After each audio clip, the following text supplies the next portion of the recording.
हाँ तो प्यारे साथियों, आज की इस एनसीईआरटी श्रृंखला के अंतर्गत हम अगला अध्याय पढ़ेंगे, अध्याय 17, जो कि हमारी एनसीईआरटी का अध्याय 17 है।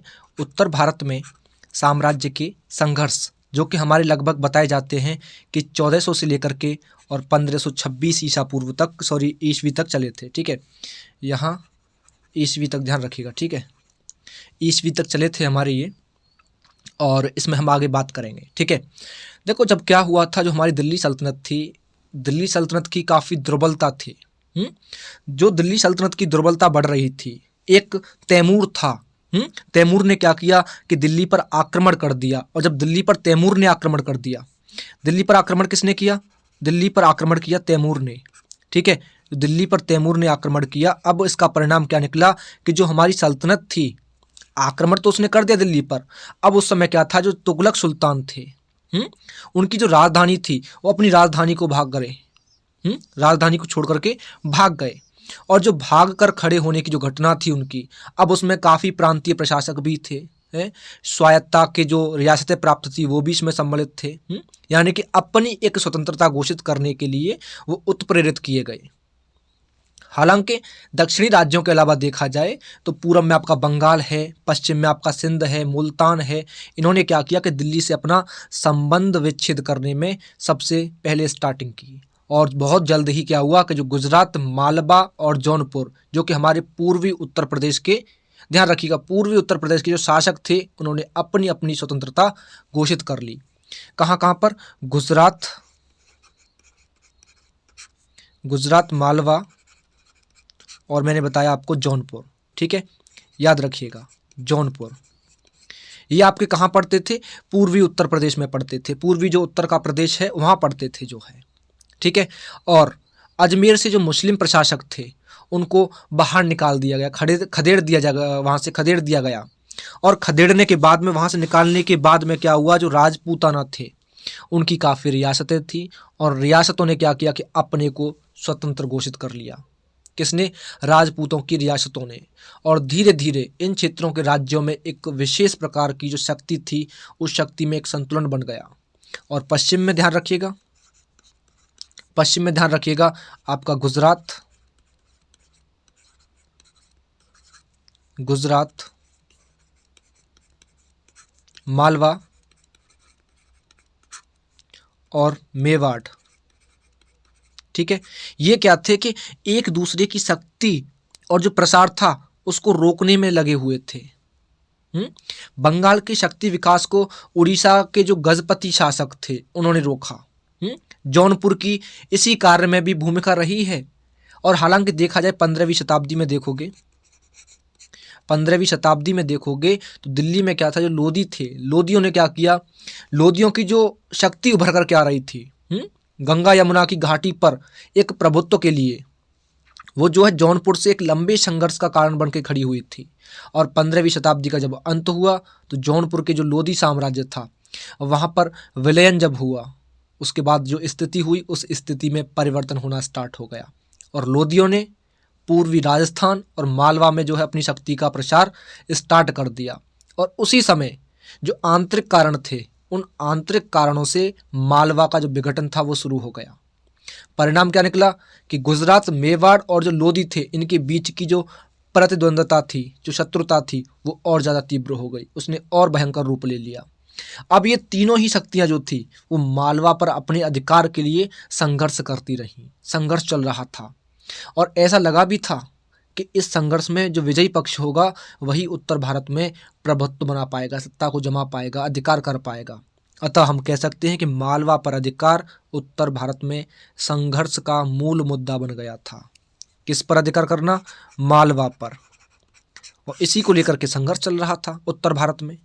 ठीक है, तो आगे बात करें हम सबसे पहले अपने 3 प्रांतों के बारे में। वो कौन कौन से हैं? बंगाल, असम और उड़ीसा। बंगाल, असम और उड़ीसा। ठीक है, इनके बारे में बात करें। क्या हुआ? 1345 का समय था, 1345 ईस्वी का समय था। और 1345 ईस्वी में जो अलाउद्दीन अली शाह था, है ना। जो अलाउद्दीन अली शाह था उसका एक सरदार हुआ करता था इलियास खान। कौन?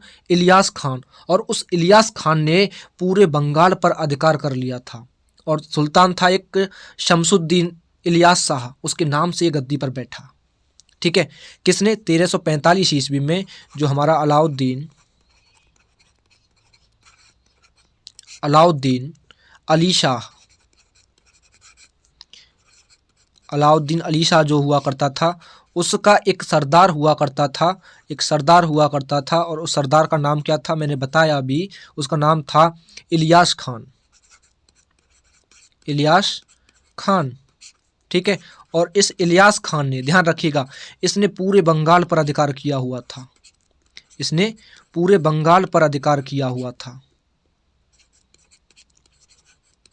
ठीक है। किसने? इलियास खान ने पूरे बंगाल पर अधिकार किया हुआ था। और ये जब गद्दी पर बैठा इलियास खान, ध्यान रखिएगा, जो इलियास खान था ये जब गद्दी पर बैठा तो ये किसके नाम से गद्दी पर बैठा? सुल्तान शमसुद्दीन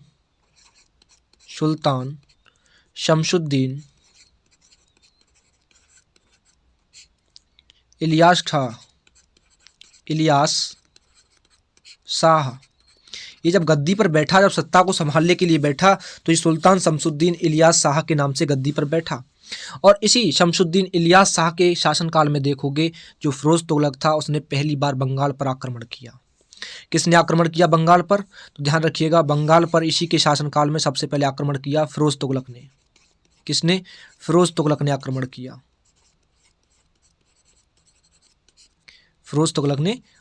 किया। ध्यान रखिएगा। ठीक। अब यहां बात करें सिकंदर शाह की। जो सिकंदर शाह ने शासन किया 1357 से लेकर के और 1389 ईस्वी तक। 1357 से 1389 ईस्वी तक। और ध्यान रखिएगा, सिकंदर शाह के शासनकाल में फिरोज तुगलक ने बंगाल पर दोबारा बंगाल को प्राप्त करने के लिए दूसरी बार आक्रमण किया। किसने? फिरोज तुगलक ने, बंगाल को अधिकार में लाने के लिए। और दूसरी बार जब आक्रमण किया तो उसे निराश होकर के जो सिकंदर शाह था उसने, ध्यान रखिएगा, उसने क्या हुआ कि निराश होकर के उसको लौटना पड़ गया। निराश होकर के वो लौट गया, हालांकि फेल हो गया दोबारा में भी फिरोज तुगलक जो था। और 1368 ईस्वी में, ध्यान रखिएगा, इसी समय 1368 ईस्वी में इसने क्या किया? जो पांडुआ है, पांडुआ में अदीना मस्जिद का निर्माण करवाया 1368 ईस्वी में। ध्यान रखिएगा, इसने कहाँ पर? पांडुआ में जो है इसने काय का निर्माण करवाया? इसने करवाया अदीना मस्जिद का निर्माण करवाया। ठीक है, 1368 ईस्वी में। इसके बाद बात हम करें गयासुद्दीन आजम शाह की। गयासुद्दीन आजम शाह और इसने शासन किया 1389 से लेकर के 1409 ईस्वी तक। ठीक है, 1409 ईस्वी तक। और जो गयासुद्दीन आजम शाह था ये काफ़ी लोकप्रिय शासक था। एक प्रसिद्ध कवि हुआ करता था हाफिज। ये हाफिज से जो है पत्र व्यवहार किया करता था। हाफिज जो एक प्रसिद्ध कवि था वो उसके एक पत्र व्यवहार के संपर्क में रहा करता था। और हालांकि इस गयासुद्दीन आजम शाह ने देखोगे तो जो चीनी सम्राट था, एक चीनी सम्राट हुआ करता था, उसके दरबार में एक दूत मंडल भेजा और चीनी सम्राट ने भी बदले में उसके पास अपना दूत मंडल भेजा और उपहार भी भेजे थे। ठीक है, अब इसके बाद हम बात करें, ध्यान रखिएगा, इसके बाद हम करें शमसुद्दीन अहमद शाह के बारे में। किसके बारे में? शमसुद्दीन आजम शाह या अहमद शाह। ठीक है, शमसुद्दीन अहमद शाह की हम बात करें तो इसने शासन किया था 1431 से लेकर के 1435 ईस्वी तक। ठीक है, ध्यान रखिएगा। और इस शमसुद्दीन अहमद शाह के शासनकाल में जौनपुर का जो इब्राहिम सर्की था उसने बंगाल पर आक्रमण किया। किसने? जौनपुर का शासक हुआ करता था और वो जौनपुर का शासक कौन था? उसका नाम था इब्राहिम सर्की। क्या नाम था? इब्राहिम सर्की। इसने बंगाल पर आक्रमण किया। ठीक है, अब यहाँ बात करें हम दूसरे शासक के बारे में, रुकनुद्दीन बारबक शाह के बारे में।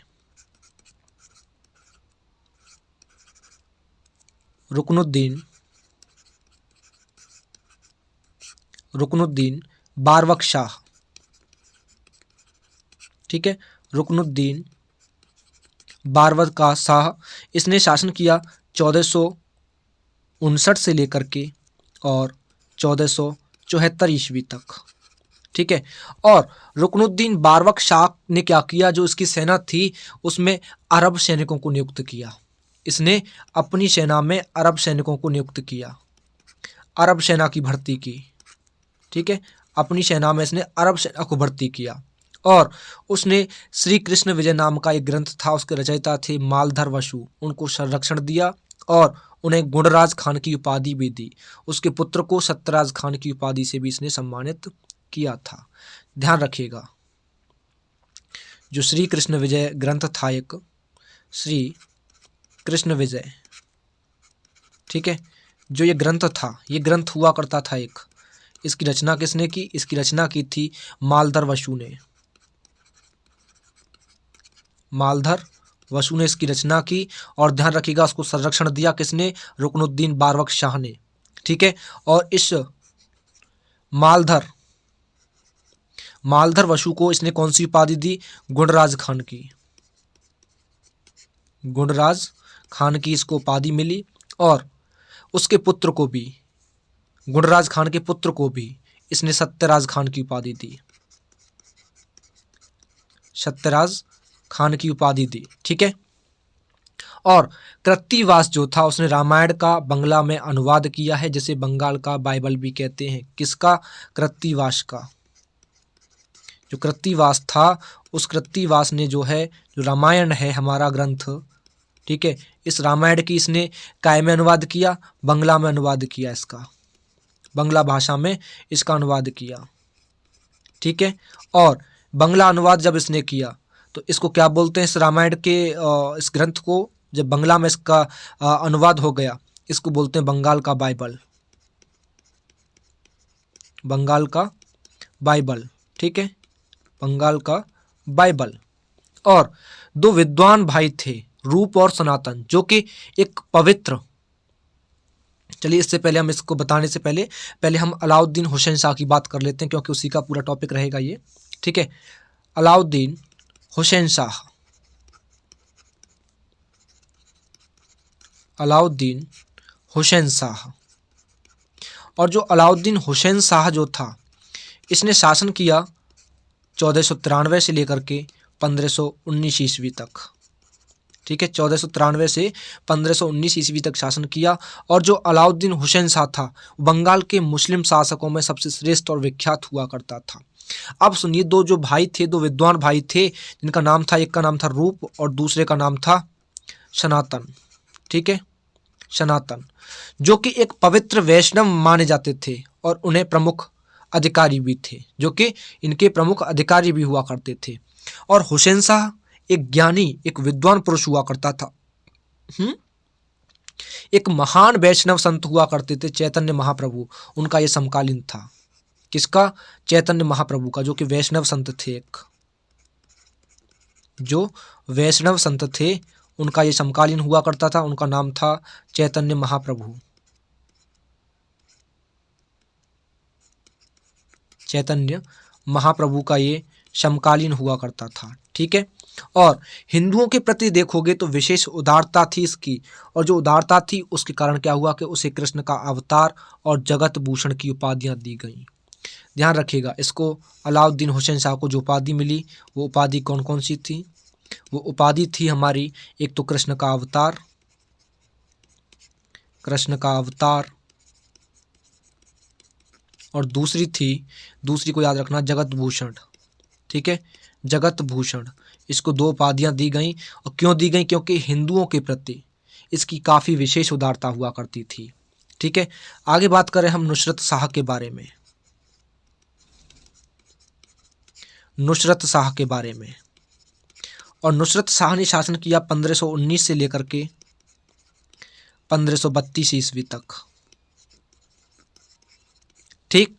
और नुसरत शाह जो था वो वास्तुकला और साहित्य का संरक्षक हुआ करता था।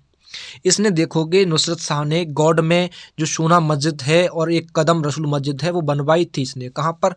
इसने गौड़ में 2 मस्जिद बनवाई थी। गौड़ में 2 मस्जिद, वो कौन कौन सी थी? एक का नाम था सोना मस्जिद, सोना मस्जिद, और दूसरी का नाम था कदम रसूल मस्जिद, कदम रसूल मस्जिद। ठीक है, इन 2 मस्जिदों का निर्माण इसने करवाया। और महाभारत का बंगला में भी अनुवाद इसी ने करवाया। जो महाभारत है हमारा, महाभारत का भी इसने बंगला भाषा में अनुवाद करवाया। ठीक है, किसने? नुसरत शाह ने। ठीक है, तो ये थे हमारे कुछ बंगाल पर शासन करने वाले शासक। अब हम बात करेंगे थोड़ी सी जो असम पर शासन कर रहे थे, असम के शासकों की हम लोग यहाँ अब बात करेंगे। ठीक है, देखो जो हमारी पूर्वी ब्रह्मपुत्र घाटी है, जब असम की बात आ गई है तो जो हमारी पूर्व की जो ब्रह्मपुत्र घाटी है उस समय शुहुंग मुहुंग के शासन में हुआ करती थी। ये घाटी उसके अधिकार में हुआ करती थी।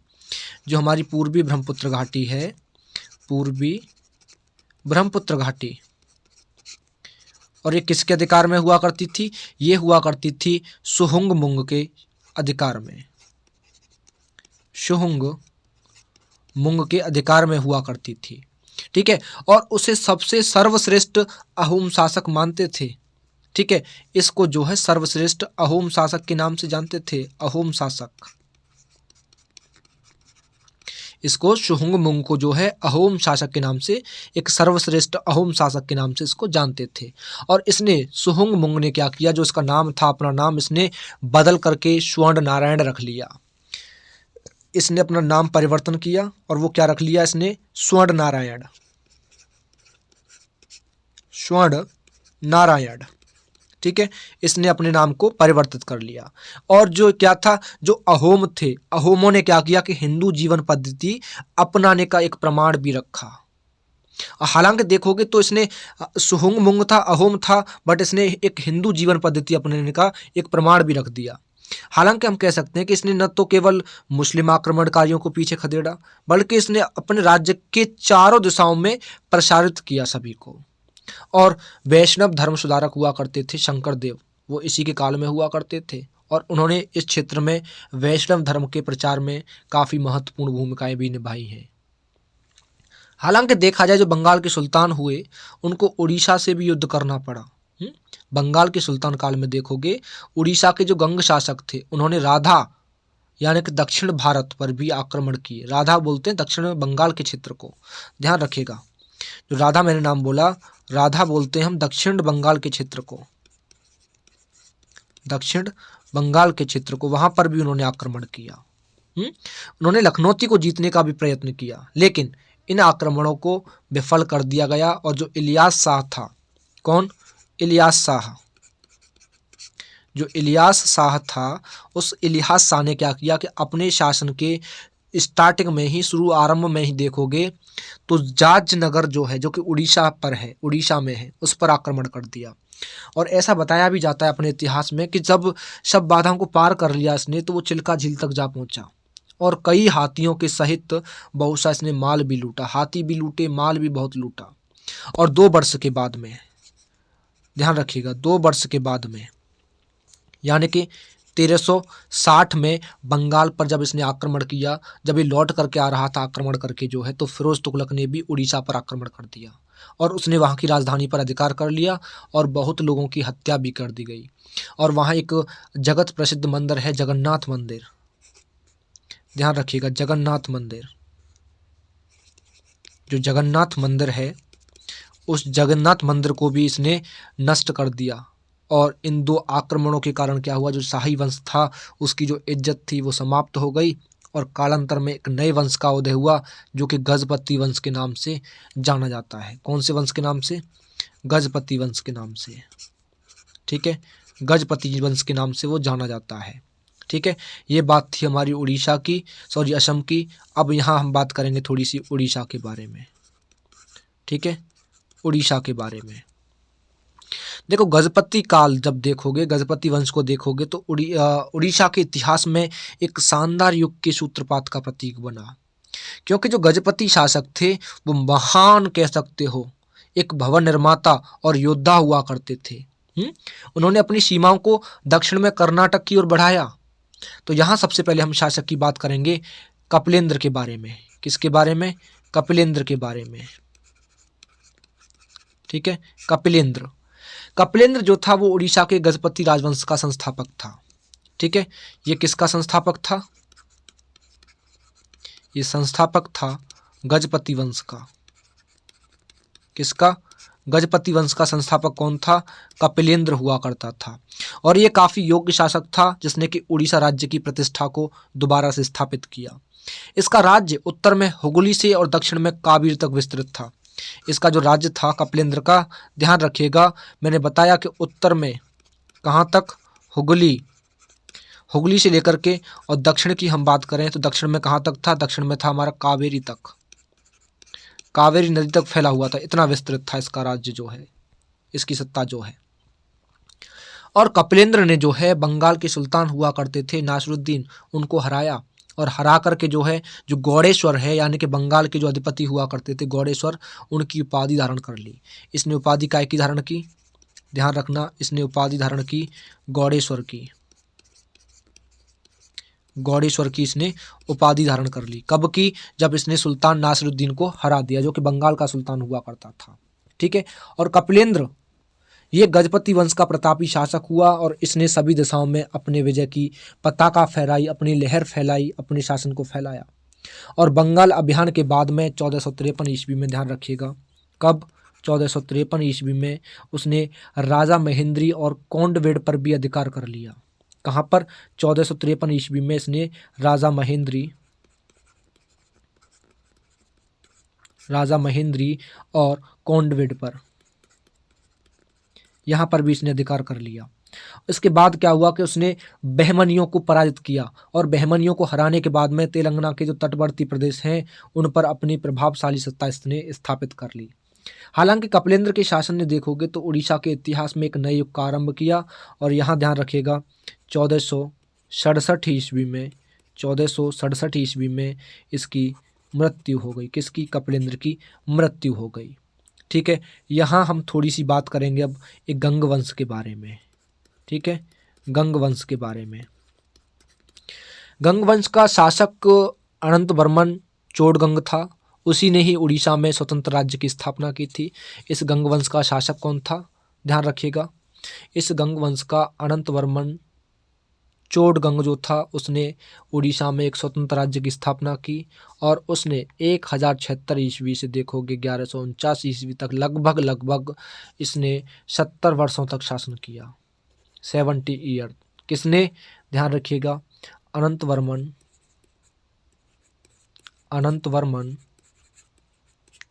चोडगंग ने। ठीक है, चोडगंग ने जो है 70 वर्ष तक इसने शासन किया। और उड़ीसा का एक सुप्रसिद्ध मंदिर मैंने बताया जगन्नाथ मंदिर है, उसका निर्माण अनंत वर्मन ने ही करवाया था। जो जगन्नाथ मंदिर है इसका निर्माण करवाया किसने? अनंत वर्मन ने। ठीक है, तो यहाँ हम बात करेंगे अब सबसे पहले नरसिंह वर्मन प्रथम के बारे में। नरसिंह वर्मन प्रथम के बारे में, और इसने शासन किया था 1238 ईस्वी से लेकर के 1264 ईस्वी तक। ठीक है, और नरसिंह वर्मन जो था गंग वंश का सबसे ज़्यादा विख्यात शासक हुआ। मुस्लिम आक्रमण के विरुद्ध में देखोगे तो इसने काफ़ी विलक्षण सफलताएं भी प्राप्त की। और इसने पूरे जिले के जो कोणार्क है वहाँ पे जो सूर्य मंदिर है उसका निर्माण करवाया, और जगन्नाथ मंदिर के निर्माण को पूर्ण करवाया। हालांकि स्टार्ट हमारा उसने करवाया था अनंत वर्मन ने, लेकिन पूरा किसने करवाया? नरसिंह वर्मन प्रथम ने करवाया। और नरसिंह वर्मन प्रथम जो था विद्या और विद्वानों का संरक्षक हुआ करता था। इसने विद्याधर को संरक्षण दिया, जो किसका? दरबारी कवि था। किसको? इसने विद्याधर को संरक्षण दिया, क्योंकि इसका ये राज दरबारी कवि हुआ करता था, ठीक है ना। और विद्याधर ने अलंकार शास्त्र पर देखोगे एकावली नाम का एक संस्कृत ग्रंथ की रचना भी की है। विद्याधर जो था इसने काय की रचना की है, अलंकार शास्त्र पर की है इसने, काय की, ध्यान रखिएगा, एकावली की। एकावली जो ग्रंथ है, संस्कृत ग्रंथ है, इसकी रचना की है। और विद्याधर ने नरसिंह वर्मन को जो है हम्मीर मर्दन की उपाधि भी इसको दी है। किसकी उपाधि दी है? इसने, इस विद्याधर ने इस नरसिंह वर्मन को जो उपाधि दी है, उस उपाधि का नाम क्या है? उस उपाधि का नाम है हम्मीर मर्दन।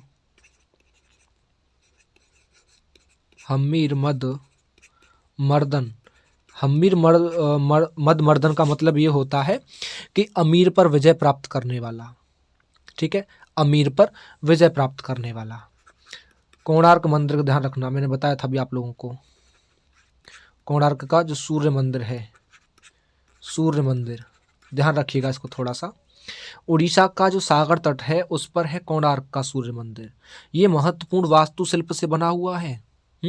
और इस मंदिर को हम लोग काय के नाम से जानते हैं? सन टेम्पल के नाम से, ठीक है ना, सन टेम्पल के नाम से हम इस मंदिर को जानते हैं।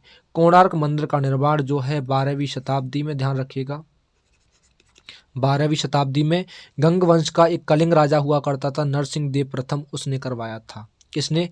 नरसिंह देव प्रथम ने इसका निर्माण करवाया था, ठीक है। यहाँ हम थोड़ी सी बात करेंगे कश्मीर राज्य के बारे में, कश्मीर प्रांत के बारे में, ठीक है, कश्मीर के बारे में ध्यान रखिएगा। 1301 ईस्वी का समय था, 1301 ईस्वी का समय था। 1301 ईस्वी में ध्यान रखिएगा सुहादेव ने कश्मीर से सुदृढ़ कह सकते हो एक हिंदू राजवंश की स्थापना की। किसने? सुहादेव ने, ठीक है, एक हिंदू राजवंश की स्थापना की। और 1339 ईस्वी, याद रखिएगा, 1339 ईस्वी में शाह मिर्जा और शाह मीर नाम के जो स्वात थे, उनके साहस कर्मी यानी कि जो कश्मीर के राजा मंत्री हुआ करते थे, उन्होंने कश्मीर के सिंहासन पर अधिकार कर लिया और वहाँ मुस्लिम वंश यानी कि शाह मीर वंश की स्थापना हो गई। कब? 1339 में शाह मीर वंश की स्थापना हुई। और किसने की? शाह मिर्जा और दूसरा मैंने बताया शाह मीर, ठीक है, इन दोनों ने यहाँ अधिकार कर लिया। तो एक मुस्लिम वंश की, एक शाह मीर वंश की यहाँ स्थापना हो गई। अब यहाँ बात करें हम शिहाबुद्दीन की। जो शिहाबुद्दीन था, इस शिहाबुद्दीन ने शासन किया 1356 से लेकर के 1374 ईस्वी तक। और शिहाबुद्दीन जो था वो शाहवीर वंश का वास्तविक संस्थापक माना जाता है, ठीक है।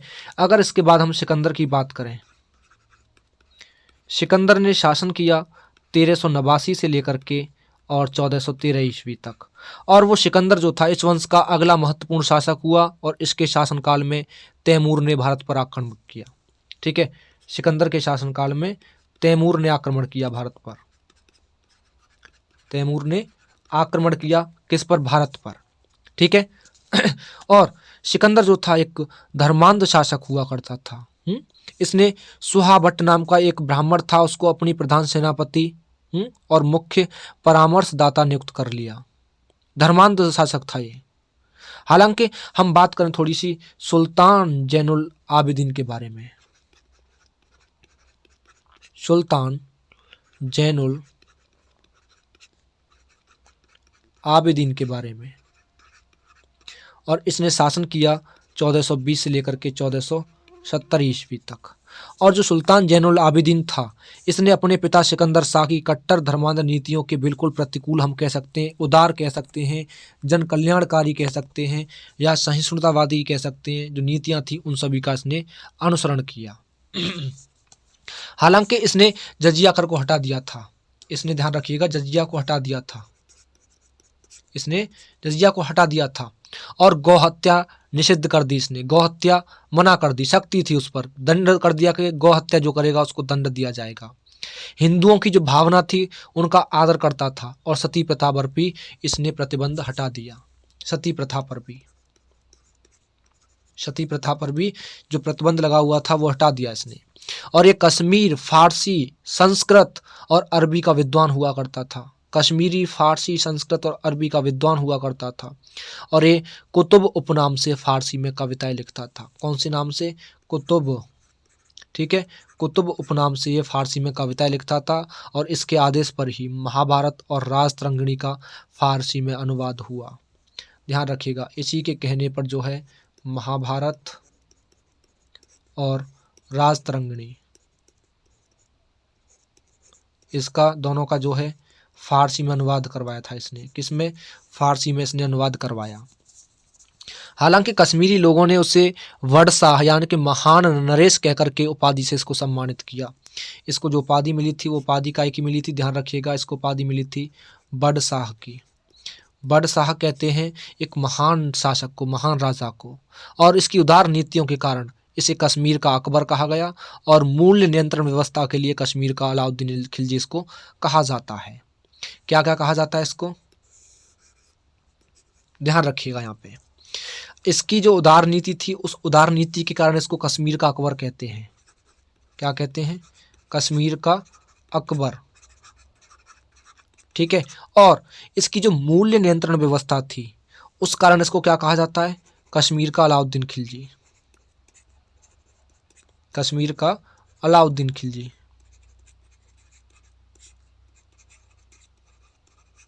ठीक है, कश्मीर का अलाउद्दीन खिलजी। और बुलर झील में जो जैनालंका नाम का द्वीप है उसी ने निर्माण करवाया था और इसने शिकायतनामा ग्रंथ की रचना भी की है। इसने ग्रंथ की रचना की है, उसका नाम है शिकायतनामा। शिकायतनामा। ठीक है, और जो मैंने बताया कि जो हमारी बुलर झील है, बुलर झील, इस बुलर झील में मैंने बताया था कि जैनालंका नाम का एक द्वीप है। जैनालंका नाम का एक द्वीप है, उस द्वीप का निर्माण भी इसी ने करवाया। किसने? सुल्तान जैनुल आबिदीन ने। ध्यान रखिएगा। ठीक है, इसके बाद हम बात करेंगे थोड़ी सी जौनपुर के बारे में। ठीक है, जौनपुर के बारे में। जौनपुर, जब गंगा घाटी में सबसे पहले जो अपनी स्वतंत्रता घोषित करने वाले देखे जाएं तो उनमें से था, सबसे पहले एक हुआ करता था और उसका नाम क्या था?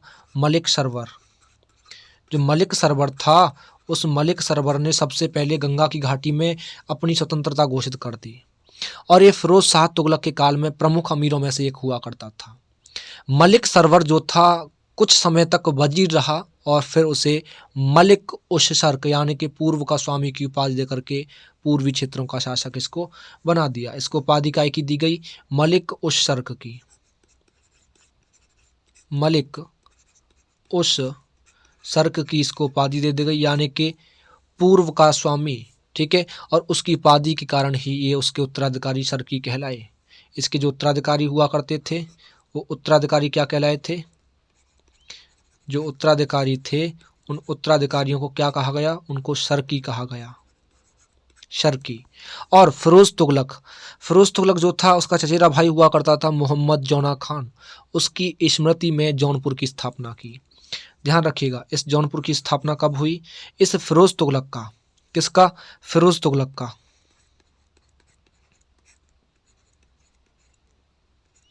फिरोज तुगलक का एक चचेरा भाई हुआ करता था, चचेरा भाई, और उसका नाम था मोहम्मद जौना खान। मोहम्मद जौना खान। इसी मोहम्मद जौना खान की स्मृति के रूप में जौनपुर की स्थापना हुई। और 1394 ईस्वी में 1394 ईस्वी में फिरोज शाह तुगलक ने एक हिजड़े, जो हिजड़ा होता है, ख्वाजा जहान जिसे बोला गया था, उस हिजड़े यानी कि मलिक सवर ने जौनपुर में एक स्वतंत्र सरकी राज्य की स्थापना की। जो मलिक सवर था वो हिजड़ा था एक। ठीक है, हिजड़ा, न्यूटर जिसे बोलते हैं हम लोग। ठीक है, तो उसने सरकी राज्य की स्थापना की। इसने सरकी राज्य की स्थापना की। ठीक, और सुल्तान मोहम्मद शाह तुगलक द्वितीय ने क्या किया कि उसे मलिक उश शर्क यानी कि पूर्व का सिराज और ख्वाजा ए जहान की उपाधि प्रदान की। किसने? मोहम्मद शाह तुगलक द्वितीय ने इसको मलिक उश शर्क की और ख्वाजा ए जहान की उपाधि इसको दी। अगर हम यहाँ थोड़ी सी बात करें इब्राहिम शाह सरकी के बारे में, इब्राहिम शाह सरकी के बारे में बात करें जो इब्राहिम शाह सरकी था, इसने शासन किया 1401 से लेकर के और 1440 ईस्वी तक। और इसने स्वयं सिराज ए हिंद की उपाधि धारण की। इसने उपाधि काय की धारण की? सिराज ए हिंद की। सिराज ए हिंद की इसने उपाधि धारण की खुद ही, स्वयं ही। ठीक है। और एक अटाला मस्जिद है जो कि 1408 ईस्वी में, जो अटाला मस्जिद है, अटाला मस्जिद, ध्यान रखिएगा, 1408 ईस्वी में इब्राहिम सरकी के काल में इसका निर्माण हुआ था। और हुसैन शाह सरकी ने 1470 में जामा मस्जिद का निर्माण करवाया। किसने? 1470 में हुसैन, ध्यान रखिएगा, 1470 में किसने? हुसैन शाह सरकी ने। हुसैन शाह सरकी ने जामा मस्जिद का निर्माण करवाया। और सरकी शासक के अधीन देखोगे तो यहाँ पर काफ़ी सांस्कृतिक उन्नति के कारण क्या हुआ, जौनपुर जो था, उस जौनपुर को भारत का सिराज कहा जाने लग गया। सरकी यानी कि जो जौनपुर था उसको भारत का सिराज कहा जाने लग गया। और सरकी सुल्तान जो थे वो विद्या और संस्कृति के बड़े संरक्षक हुआ करते थे। हैं, जौनपुर कवि, विद्वान और संतों का केंद्र बन गया था। इसके कारण क्या हुआ कि जो नगर की ख्याति थी बहुत ज़्यादा प्रसिद्ध हो गई, बढ़ गई। और हिंदी के प्रसिद्ध कवि और पद्मावत के रचयिता मलिक मोहम्मद जायसी, ध्यान रखिएगा, मलिक मोहम्मद जायसी, वो जौनपुर के ही निवासी हुआ करते थे। ये कहाँ के निवासी थे? जौनपुर के। ठीक है। इन्होंने रचना काय की है, मैंने बताया था आप लोगों को भी, ध्यान रखिएगा। प्रसिद्ध कवि तो हुआ ही करते थे। इन्होंने पद्मावत की रचना की है। काय की? पद्मावत की रचना किसने की है? मलिक मोहम्मद जायसी ने। और ये जौनपुर के निवासी हुआ करते थे। हालांकि हम देखें सरकी सुल्तानों ने तो दिल्ली को भी जीतने का प्रयास किया, लेकिन इसमें वे सफल नहीं हो पाए थे। 15वीं शताब्दी का जब समय आया तो दिल्ली में लोदियों की सत्ता स्थापित हो गई। उसके बाद सरकियों की शक्ति का प्रसार रुक गया। तो अपनी पूरी शक्ति जो है दिल्ली जीतने के लिए हम कह सकते हैं कि तीव्र लगाई इन लोगों ने, लेकिन असफल जो अभियान थे उनमें व्यर्थ कर दी पूरी शक्ति। अंत में क्या हुआ कि दिल्ली के सुल्तान बहलोल लोदी ने जौनपुर दिल्ली को जीत लिया और सरकी सल्तनत को दिल्ली सल्तनत में मिला लिया। खत्म हो गया यहाँ पे। ठीक है। इसके बाद हम बात करेंगे अब मालवा के बारे में। किसके बारे में? मालवा के बारे में। ठीक, मालवा के बारे में। ठीक है, मालवा, ध्यान रखिएगा, मालवा का जो राज्य था वो नर्मदा और ताप्ती नदियों के बीच पठार पर स्थित था। जो मालवा है ये हमारा कहाँ पर स्थित है? नर्मदा, और दूसरी नदी कौन सी है? दूसरी हमारी ताप्ती। ठीक है। इन नदियों के बीच एक पठार पर स्थित है। गुजरात और उत्तर भारत, गुजरात और दक्षिण भारत, यानी गुजरात और उत्तर भारत और गुजरात और दक्षिण भारत के बीच में जो मुख्य भाग थे वो इसका नियंत्रण करते थे। इसी का नियंत्रण था। जब तक मालवा शक्तिशाली रहा, वो गुजरात, मेवाड़, बहमनी और दिल्ली के जो लोदी सुल्तान थे, इनकी जो महत्वाकांक्षा थी, जो इच्छाएं थी, इन पर एक अंकुश का काम करता रहा, एक रोक लगाने का काम करता रहा। मालवा की भौगोलिक और राजनीतिक स्थिति देखोगे तो ऐसी थी कि इस क्षेत्र पर किसी शक्तिशाली राज्य का अधिकार हो जाने पर ये पूरे तरीके से संपूर्ण उत्तरी भारत पर ही आसानी से हम कह सकते हैं कि वो अपनी सत्ता को, अपने प्रभुत्व को स्थापित कर सकते थे, किया जा सकता था अधिकार वहाँ पर। क्योंकि मालवा की स्वतंत्र सल्तनत की जो स्थापना हुई वो 1401 ईस्वी में हुई। और किसने? हुसैन खान गोरी ने। किसने की? हुसैन खान गोरी ने। हुसैन खान गोरी जो था, उस हुसैन शाह गोरी ने एक मालवा की स्वतंत्र सल्तनत की स्थापना की। इसने स्वतंत्र मालवा की स्थापना की, स्वतंत्र मालवा सल्तनत की स्थापना की। ठीक है, 1401 ईस्वी में। और जो हुसैन शाह गोरी था उसने की, और उसे फिरोज तुगलक ने अमीर के रूप में दिलावर खान की उपाधि प्रदान की। इस हुसैन गोरी खान को ध्यान रखिएगा, जो फिरोज तुगलक था, फिरोज तुगलक, उस फिरोज तुगलक ने इसके काय की उपाधि दी? इसको उपाधि दी गई दिलावर खान की। दिलावर खान की इसको उपाधि दी गई। ठीक है। और उसने धार को अपना प्रांतीय मुख्यालय यानी कि राजधानी बना लिया। इसने किसको अपना राजधानी बनाया? इसने राजधानी बनाया अपना धार को। ठीक है, धार इसने अपनी राजधानी बना ली। और 1406 में ध्यान रखिएगा, 1406 ईस्वी में दिलावर खान जो था, इसका एक पुत्र हुआ करता था अल्प खान होशंग शाह। उसका विरुद्ध धारण करने के बाद मालवा की गद्दी पर बैठ गया। ध्यान रखिएगा, इसका पुत्र हुआ करता था, इस पुत्र का नाम क्या था? इसके पुत्र का नाम था अल्प खान होशंग शाह। वो 1406 ईस्वी में गद्दी पर बैठा, श्रद्धा जो शासन था उसको संभाला और उसने मांडू को अपनी राजधानी बनाया। इसने अपनी राजधानी मांडू को बनाया। ठीक है, जो होशंग शाह था एक महान विद्वान और एक रहस्यवादी सूफी संत जो थे, शेख बुरहानुद्दीन उनका शिष्य हुआ करता था। इसके गुरु का नाम क्या था? अल्प खान होशंग शाह के गुरु का नाम क्या था? ध्यान रखिएगा, इसके गुरु थे एक महान विद्वान कह सकते हो, या रहस्यवादी यानी कि सूफी संत हम कह सकते हैं। सूफी संत हुआ करते थे और उस सूफी संत का नाम क्या था? उसका नाम था शेख बुरहानुद्दीन इसके गुरु का नाम था। ठीक है, और 1435 ईस्वी में, ध्यान रखिएगा, 1435 ईस्वी में इसकी अपनी 1435 ईस्वी में अपनी मृत्यु से पहले इसने नर्मदा के किनारे एक होशंगाबाद नगर की स्थापना की। इसकी जब मृत्यु नहीं हुई थी, उस मृत्यु से पहले इसने होशंगाबाद नगर की इसने स्थापना की। और अगर यहाँ बात करें हैं महमूद खिलजी प्रथम के बारे में थोड़ी सी, इस मालवा के अंदर ही महमूद खिलजी प्रथम के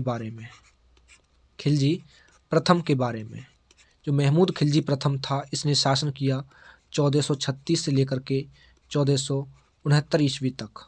और महमूद खिलजी प्रथम जो था, उसका राणा कुंभा से जो युद्ध हुआ, तो युद्ध में दोनों शासकों ने विजय का दावा किया। हालांकि राणा कुंभा जो था उसने चित्तौड़ पर विजय स्तंभ बनवाया, और महमूद खिलजी जो था उसने क्या देखोगे, चपल और महत्वाकांक्षी शासक बन गया। वो काफ़ी चतुर तो था ही। उसने लगभग सभी पड़ोसी राज्य जो थे, गुजरात, गोंडवाना, उड़ीसा, बहमनी सुल्तान और यहाँ तक कि दिल्ली सल्तनत से भी युद्ध किया। फिर भी उसकी अधिकांश शक्ति जो है, जो दक्षिण के राजपूताना थे, उन पर अधिकार और मेवाड़ को दबाने के प्रयत्न में ही खर्च हो गई। यही मालवा का अंत हो जाता है। ठीक है, मालवा का यहीं पर अंत हो जाता है। इसके बाद हम पढ़ेंगे अपना मेवाड़ को। ठीक है, आगे बात करेंगे हम मेवाड़ के बारे में। तो ध्यान रखिएगा, 15वीं शताब्दी का समय था। मेवाड़ का उत्थान उत्तर भारत की राजधानी में एक महत्वपूर्ण घटक सिद्ध हुआ। ठीक है, 15वीं शताब्दी में। ठीक है, और 1303 ईस्वी में अलाउद्दीन खिलजी ने मेवाड़ पर आक्रमण कर दिया। किसने? अलाउद्दीन खिलजी ने। जो अलाउद्दीन खिलजी था, अलाउद्दीन खिलजी ने 1303 ईस्वी में आक्रमण कर दिया। ठीक है, अलाउद्दीन खिलजी ने मेवाड़ पर 1303 ईस्वी में आक्रमण कर दिया। और खिलजी वंश का जब पतन स्टार्ट हुआ, पतन के बाद में जो राजनीतिक अवस्था थी उसका लाभ उठा करके सिसोदिया वंश के जो हम्मीर देव थे, उन्होंने चित्तौड़ पर अधिकार कर लिया और फिर नींव डाली गई सिसोदिया वंश की। किसकी? सिसोदिया वंश की नींव डाली गई। ठीक है, और सिसोदिया वंश की नींव किसने डाली? हम्मीर देव ने। ठीक है, हम्मीर देव ने। और हम्मीर देव ने दोबारा से, ध्यान रखिएगा, 1314 ईस्वी में मेवाड़ राज्य की स्थापना की। दोबारा से मेवाड़ राज्य की स्थापना हुई। ठीक है, किसने करी? हम्मीर देव ने। यहाँ हम बात करें थोड़ी सी मोकल के बारे में। जो मोकल था, मोकल ने शासन किया 1421 से लेकर के और 1433 ईस्वी तक। ठीक है, और मोकल ने काफ़ी मंदिरों का, जैसे जीर्णोद्वार है वो करवाया। एक लिंग मंदिर है, उसके चारों ओर परकोटे का निर्माण करवाया। पफन्ना का एक विशाल नाम का एक प्रसिद्ध शिल्पकार हुआ करता था, पफन्ना नाम का। ठीक है, जो पफन्ना नाम का विद्वान शिल्पकार हुआ करता था, और एक कविराज, बानी विलास और योगेश्वर, ये नाम के दो विद्वान हुआ करते थे। इनको राजकीय संरक्षण दे दिया। ठीक है, इसके बाद हम थोड़ी सी बात करें अपने राणा कुंभा के बारे में। जो राणा कुंभा था, राणा कुंभा ने शासन किया अपना 1433 से लेकर के और 1468 ईस्वी तक। ठीक है, 1433 से 1468 ईस्वी शासन किया राणा कुंभा ने। और राणा कुंभा के द्वारा ही 1433 ईस्वी में, ध्यान रखिएगा, 1433 ईस्वी में राणा कुंभा के द्वारा ही, ध्यान रखिएगा, एक गौरवपूर्ण कह सकते हैं, सबसे ज़्यादा गौरवपूर्ण सफलता मालवा का जो महमूद खिलजी था उसके पक्ष में, उसके विरुद्ध में विजय प्राप्त की 1433 में। और इस विजय में हम कह सकते हैं जो मालवा की विजय थी, इसकी स्मृति में राणा कुंभा ने चित्तौड़ में 1448 में क्या करवाया, एक कीर्ति स्तंभ या हम कह सकते हैं विजय स्तंभ, ठीक है, विजय स्तंभ, इसका निर्माण करवाया। और राणा कुंभा को अपने पूरे शासनकाल में देखोगे तो गुजरात और मालवा के साथ संघर्ष करना पड़ा था, क्योंकि मारवाड़ के जो राठौड़ थे, राठौड़ों से भी इनको संघर्ष करना पड़ा, इनकी स्थिति बनी रही थी बहुत समय तक। और मारवाड़ मेवाड़ के अधीन हुआ करता था पहले, लेकिन समय जल्दी आया और जल्दी ही राव जोधा के नेतृत्व में एक सफल संघर्ष के बाद वो स्वतंत्र हो गया। हालांकि गुजरात की जो फौज थी, उस फौज ने क्या किया, कुंभलगढ़ पर 2 बार बोलते ना घेरा डाला और महमूद खिलजी अजमेर तक पहुंचने में सफल हो गया और उसने वहां एक प्रतिनिधि नियुक्त कर दिया। अब क्या हुआ कि जो राणा कुंभा था, राणा कुंभा भी इन आक्रमणों को विफल करने और रणथंभौर जैसे दूर दराज स्थित जो क्षेत्र थे, उनके अलावा पहले से जीते हुए अधिकतर क्षेत्रों को भी अपने अधिकार में बनाए रखने में सफल हो गया। अब क्या हुआ, परिस्थितियां तो विषम थी, विपरीत परिस्थितियां थी, लेकिन राणा कुंभा ने क्या किया, 2 बड़ी शक्तियों को रोके रखने के लिए कुछ कम उपलब्धियां नहीं रखी, उसने भी काफ़ी अच्छे कठिन प्रयास किए और बनाए रखा। क्योंकि कुंभा विद्वानों का आदर किया करता था, यह भी ध्यान रखना, क्योंकि वो स्वयं विद्वान था, उसने काफ़ी पुस्तकें भी लिखी हैं। उसने जयदेव का जो गीत गोविंद है उस पर एक रसिक प्रिय नाम का एक टीका लिखा है, यहाँ रखिएगा ध्यान, जो गीत गोविंद है वो किसका है, गीत गोविंद है हमारा जयदेव का, जयदेव ने लिखा है गीत गोविंद को। उसी गीत गोविंद पर राणा कुंभा ने एक रसिक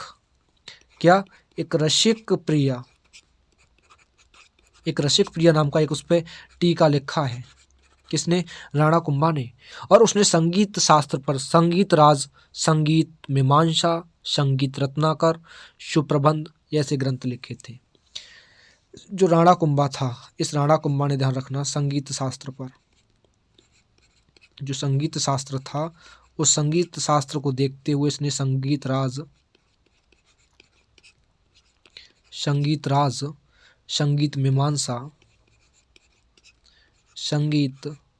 मीमांसा और संगीत रत्नाकर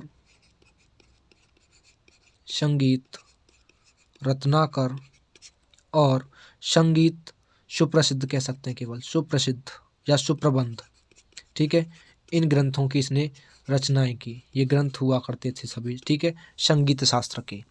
और 1437 ईस्वी में, ध्यान रखना, उसकी हत्या उसके पुत्र उदा ने कर दी थी। इसका राणा कुंभा का पुत्र हुआ करता था उदा ने इसकी हत्या कर दी और उदा को भी बहुत जल्दी ही एक अपस्थ कर दिया गया। लेकिन उसके पीछे देखोगे, उस अपने पीछे गलत परंपरा छोड़ी थी उसने, जो है, क्योंकि राणा कुंभा का पोता हुआ करता था राणा सांगा, और राणा सांगा अपने भाइयों के साथ एक लंबे दलगत में कह सकते हैं संघर्ष के बाद 1508 ईस्वी में मेवाड़ की गद्दी पर बैठा, मेवाड़ पर शासन किया। किसने, राणा सांगा ने, ठीक है ना। और कुंभा की ये भी ध्यान रखना, उसके शासनकाल में मेवाड़ का जो गौरव था अपने एक उच्च स्तर पर था, एक चरमोत्कर्ष पर था। और कुंभा की हत्या और सांगा के उदय के बीच सबसे महत्वपूर्ण घटना थी मालवा का तेजी से वहाँ के शासक महमूद द्वितीय का पूर्वी मालवा के शक्तिशाली राजपूत जो हुआ करते थे सरदार मेदिनी राय, उनके साथ झगड़ा हो गया और मेदिनी राय ने ही मालवा की गद्दी पर अधिकार के लिए उसकी सहायता की थी। हालांकि मालवा के शासकों ने देखोगे तो गुजरात से सहायता की प्रार्थना भी की थी, लेकिन जो मेदिनी राय था वो राणा सांगा के दरबार में पहुंचा और राणा सांगा ने 1517 की लड़ाई में महमूद द्वितीय को हरा दिया और बंदी बना करके उसे चित्तौड़ ले गया। लेकिन 6 महीने के बाद में याद रखिएगा, 6 महीने के बाद में उसके एक पुत्र था, उसको बंधक के रूप में रख लिया और उसको मुक्त कर दिया। चंदेरी सहित देखा जाए तो पूर्वी मालवा पर राणा सांगा का प्रभुत्व मान लिया गया और 1527 1527 में बादशाह जो था बाबर, मुगल सम्राट था बाबर, और बाबर के द्वारा खानवा के युद्ध में रांडा सांगा पराजित हुआ और 1528 में एक षड्यंत्रकारी जो था उसने एक जहर दे करके उनकी हत्या कर दी। ठीक है, इसके बाद हम बात करेंगे थोड़ी सी अपने गुजरात प्रांत के बारे में। ठीक है, गुजरात प्रांत के बारे में ध्यान रखिएगा। जो हस्तशिल्प है, एक हस्तशिल्प कौशल की बात करें, जो हमारे उन्नत बंदरगाह थे उन पर एक उर्वरा भूमि जो थी जो उपजाऊ भूमि थी, उसके कारण क्या हुआ कि गुजरात दिल्ली सल्तनत के एक समृद्धम, एक संबंध में कह सकते हो, समीतम कह सकते हो, प्रांतों में से एक था।